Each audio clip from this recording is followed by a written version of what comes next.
sometimes as homeschoolers, we get this prideful attitude of, I feel like every homeschooler on the planet has to play a stringed instrument. Like it's just a part of a thing. And I'm like, my kids don't play stringed instruments and we're just fine. But I think we get this thing where we pull them out of the box that we took them from of the public school. We don't want to fit in that box, but then we bring them home and we try to shove them in the quote unquote homeschool box.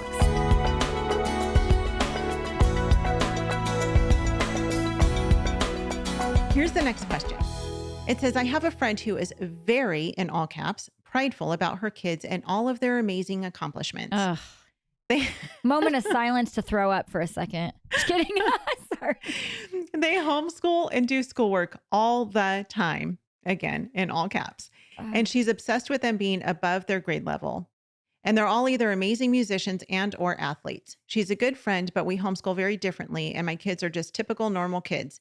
She constantly makes me feel inadequate and it makes spending time with her uncomfortable. Help. Ooh, wow. This is a hard one. We've all known that person. I would say the first word you said in that whole thing is prideful.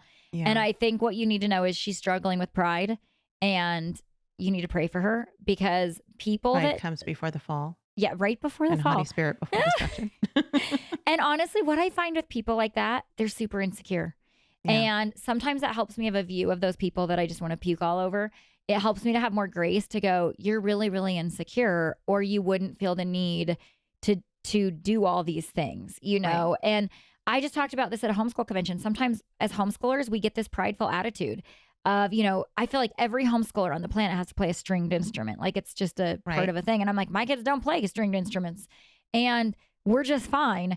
But I think we get this thing where we pull them out of the box that we took them from of the public school. We don't want to fit in that box, but then we bring them home and we try to shove them in the quote unquote homeschool box. So, my advice to this mom, honestly, is this has nothing to do with you. This has nothing to do with your kids. This has nothing to do with the way she homeschools versus you homeschool. This has everything to do with your friend is struggling with insecurity and pride, which tend to be kind of linked. And you just need to pray for her and carry on with what God's called you to do. Honestly, carry on with what God's called you to do. Yeah. I've known one person like this. I've known probably more than one, but there's one person in particular that I'm thinking about. And she was in a co-op that we did several years ago. And I remember she just was like, she made it known how smart her kid was. And he was like your average kid. Yeah. But it was this same scenario where she just like pushed him so hard to know all the things. Like she wanted him to be the smartest kid.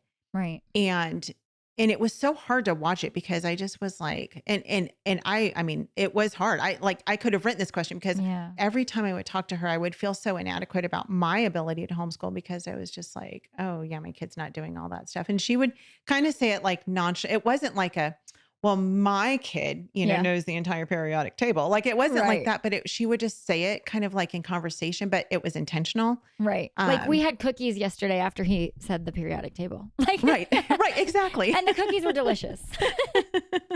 Made by him while he memorized the periodic table. No big deal. I mean, it just, then we parsed out a few sentences, for fun. I mean, it was just weird. And it was hard. It was hard to be around her because I just always felt like, I'm not good enough. But the thing that when I look back and I think about her as a person, she wasn't very happy. Right. Like she just was not a joyful person. And I'm not saying you can't push your kids to be all that God created them to be. I'm not saying be lazy and let your kids just do whatever.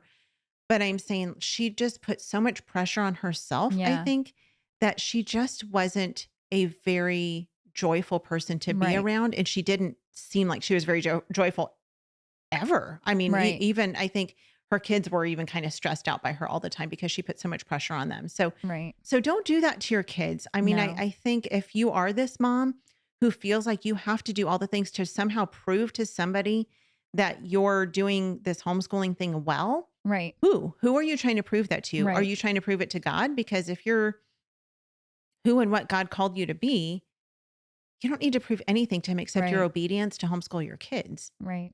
Are you trying to prove to your parents or your in-laws or the neighbor and that's or the people at I church? get that. That's a hard thing when if everybody's questioning you, you do feel right. But it sounds like this mom is more throwing it in other homeschool moms' faces. And I just think she's struggling in her own heart. And sometimes you might just have to say, you're doing a good job regardless, Yes. like my heart feels for those moms because they're putting so much pressure on themselves and they're miserable and they're poor children. And on their kids. They're poor kids. Yeah. So don't let it affect you. Put on the armor of God. Put on the, hold up your shield, but just have a compassion for her because this is not about you. She probably looks at you going, I wish I could not have this burden. Right.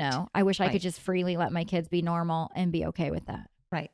Yeah. I think this is the comparison thing on both ends. It's the mom who's super rigorous and very structured and really pushing her kids, comparing herself to the other moms who aren't doing that. And then the moms who are not doing that, comparing themselves to this mom who seems to have it all together. Yeah. And here's the thing. God made you who you are. Yep. He made your kids who they are.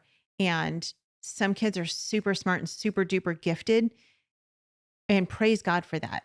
Roll with that. Right. But yes, and don't compare yourself to each other in any way whatsoever. No. Just be who God made you to be. It is so much part of the beauty of homeschooling and doing what's best for your family. You use what curriculum works best for you. Your kids have different learning styles. You have a different teaching style. Yep. We all have different family dynamics. We've got some husbands stay at home and work. And so that is a completely different dynamic than the family whose dad goes to work every day and then comes home at the end of the day. Right. I mean, it's all so different. And so we get to cater our homeschool to what is best for our family and what is best for our kids. And as long as we're pointing our kids to Jesus, that's what matters. That's what matters the most. So maybe take some of that pressure off of yourself because that can be a hard thing. Yeah.